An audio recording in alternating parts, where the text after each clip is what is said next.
Okay, so there's been breaking news this evening from Pakistan. As many as 69 people have been killed, 280 injured in what appears to be a suicide bombing in Lahore, the country's second largest city. Lahore has been a target for terrorism on many occasions, but this appears to be the deadliest attack this year, and I would say the deadliest attack for a long time. Um, it's been claimed by a branch of the Taliban, Jamaat al-Ahrar, I believe it's calling themselves, and it's been specifically targeted at Christians, obviously celebrating Easter at this time of year. I can, of course, go through the usual thing of saying it's appalling and it's barbaric and all the rest of it. This was particularly barbaric because there's a lot of women and children among the dead. But I think there is a deeper issue here that needs to be discussed. Um, a lot of people in Pakistan will probably condemn this, but a lot of the same people will probably have no problem enforcing the death penalty for those who break the blasphemy laws. Now, I've got very strong views on the blasphemy laws. I've made no secret of that. But I actually believe that indirectly encourages such attacks. I'm not saying the government's involved, not for a second.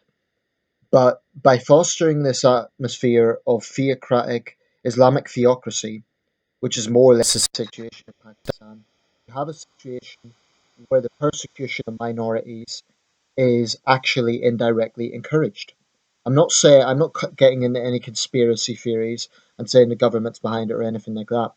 But I do believe that they have done nothing near enough to protect the minorities of Pakistan. Christians are one of the main targeted groups, but there's also Ahmadiyas and Sufis, who are Muslim minority groups, um, whom the Islamists consider to be apostates. Now, in the video I made about the execution of Mumtaz Qadri, who was the assassin of Governor Tahir, um, sadly, a lot of people went and basically condoned this thug and made excuses for him and said that the assassination was justified. What I find sinister about these people is not necessarily the view they have, but the fact in many cases they're educated people. We're not talking about rural villages here with no education. Some of these Islamists are educated people. They're lawyers, they're doctors, they're teachers, they're educated people. And they still, with all that being said, still have this regressive mentality that it's completely okay to murder in the name of Islam. Now, I don't know how we can have a consistency in the argument that Islam is a religion of peace and that there are no terrorists in the name of Islam when this goes on and on and on. Just a few days ago in Baghdad, over 41 people killed in a suicide bombing at a football match. How many examples do you need? I am sick and I am tired of the lack of honesty of this over this, and I am sick and I am tired of those in the West who shout and scream about Islamophobia, but they turn a blind eye to what is going on in Islamic countries. These are facts. This is not a far right rant. I'm not attacking all Muslims, but I am saying as a fact that this Islamist poison is a reality. And in countries like Pakistan, it is not just a few people that support it. I'm afraid there are millions of people who support it. Those are the facts. So, what can we do in the West? Firstly, we need to absolutely enforce our values, not just suggest our values, we need to enforce our values. That means anyone with the mentality that death for apostates is okay, they need to be kicked out. Anyone who believes that stoning is okay needs to be kicked out. Anyone who believes that throwing acid in a woman's face is okay needs to be kicked out. And this isn't just within Islam, that goes for Hindu fundamentalists as well, or extremists in any religion. But this is a problem that is predominant within Islam. The simple fact is this: when there is isolated incidents of Muslims being attacked in the West, as bad as that is, I will always condemn it. But it is not a massive scale problem. The reason those incidents get attention is because they are relatively rare. I'm not saying they don't happen, but they are relatively rare, and we have strict laws against it. And the culprits are arrested and punished. But when this is part of life in a country like Pakistan, the criticism is muted. So those imams in Britain who are constantly talking about Islamophobia here, I would like to know their views on attacks on minorities in Pakistan, because this is a reality. This is not far right propaganda. I have no connection with any far right group, and I don't want any connection with any far right group. But this is something that we are facing, and it makes me so angry that there is just a complete lack of honesty. There's a complete lack of honesty about what is going on. So in the West, we need to stop being so, specifically in Europe, we need to stop being so spineless. And we need to start saying, yes, this is a reality, this happens, and if you're living in a Western country, either, condemning it is not good enough. Acknowledge the problem exists. Acknowledge it. It's all very well saying, "Oh, we condemn this," but it's not in the name of. You know what I have a problem with? When there is terrorist incidents like what happens in Brussels, there's a chorus of template replies. It's nothing to do with Islam. But when atrocities happen in Pakistan, and I'm not just talking about terrorism, I'm talking about political assassinations, I'm talking about stonings, etc., etc., etc. A lot of the people who ostensibly condemn terrorism have no problem with apostates, in their view, being stoned to death or executed for breaking Pakistan's blasphemy laws. So that's an inconsistency. You can't say you condemn terrorism if you're basically condoning persecution of another kind. It makes me so angry. What we need to do in Europe is insist on a reformed Islam. I'm going to say it. We need to insist on a reformed Islam. So, yes, we have to be pluralistic societies. Yes, we cannot bend to far right, the far right agenda, which is, demonize all Muslims, kick them all out, etc. I'm not advocating that for a second. I don't want to see that. But we need to insist on a reformed Islam. And for Muslims living in Europe, they need to have a serious think and reflection on what their Islamic values are. Is it moderate, reformed Islam, which utterly con- condemns this sort of activity? And I'm not just talking about terrorism, I'm talking about brutal punishments in the name of Islam. If your brand of Islam condones that, then you have a clash. You have a clash of values. And I'm sick and I'm tired of the political correctness around this. And you know something, it isn't just apologists within Islam, it is liberal and left wing apologists as well. And I'm talking about everyone, but there is a very dominant faction within particularly left wing thinking that automatically responds to this by a sort of mindset that if anyone talks about these issues, they must automatically be far right or a Donald Trump supporter or something like that. Look, my username is centrist philosopher. Centrist. I don't consider myself particularly right wing, and there's plenty of people on the left that would agree with me.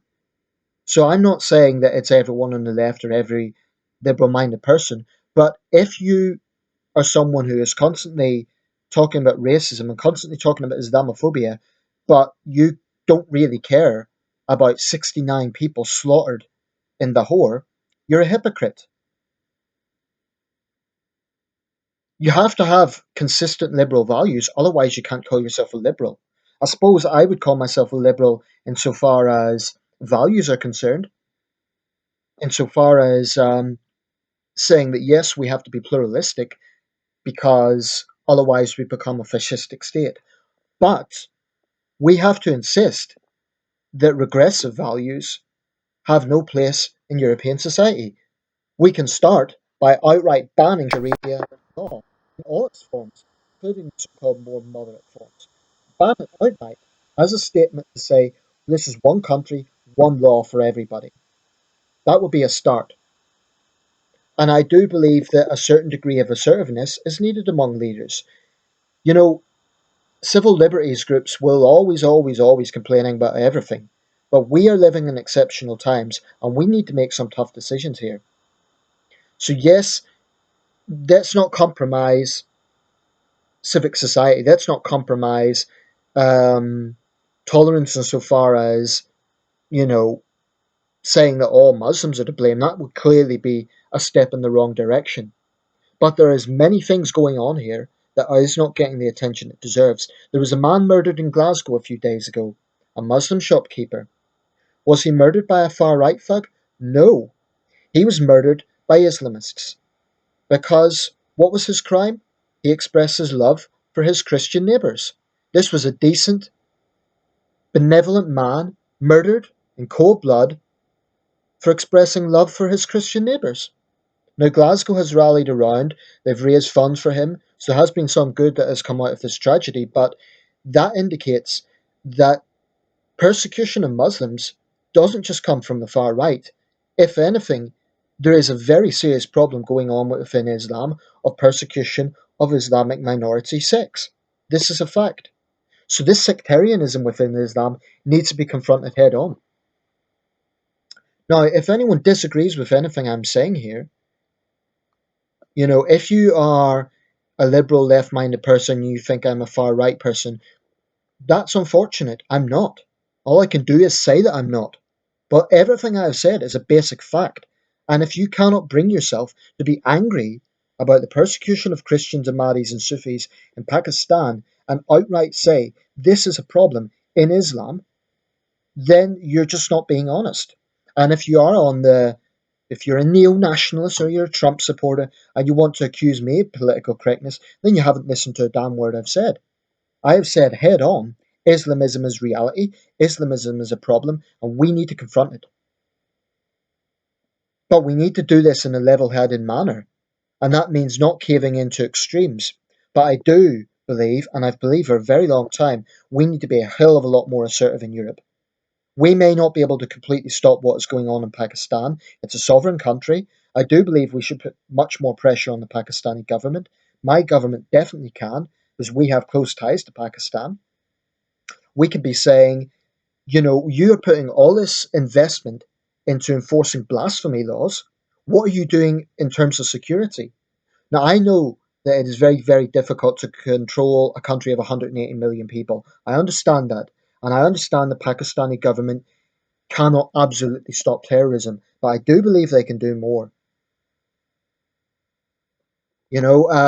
I'm not accusing them of being behind it. I'm not coming out with any conspiracy theories, but the existence of blasphemy laws, which sadly is supported by a big portion of the population who have their minds poisoned by theocracy, I believe that's part of the problem because it then legitimizes the murder of non-Muslims, and it's utterly barbaric. And if Pakistanis don't like the image the country is getting, they can do something about it. They can start by looking at themselves and thinking, instead of just complaining about outside criticism, actually look at yourselves and look at what is going on. This makes me so angry because it doesn't have to be this way. So, final thought, I am angry, but my final thought is my heart goes out to the victims of this atrocity. Sadly, it won't be the last such occasion. I hope the wounded recover as soon as possible, and I really, really hope this incident is a turning point and Pakistan really, really improves its security. Um, this year so far doesn't seem to have been as bad as other years, but tonight's atrocity definitely casts doubt on that. I know the Pakistani government's under a lot of pressure. They have a very difficult job on their hands. I'm not minimizing that. But as the Pakistani government, they have a responsibility to protect all Pakistanis. And Muhammad Ali Jinnah, incidentally, would be turning in his grave if he knew what was going on today. I have respect for Jinnah. I think he was an intelligent, forward-thinking man who knew that Pakistan as a country needed to look at secular values because he knew that without that, it would turn into this sectarian quagmire. So these Islamists need to look at the legacy of Jinnah because I really believe Jinnah would utterly denounce their thinking.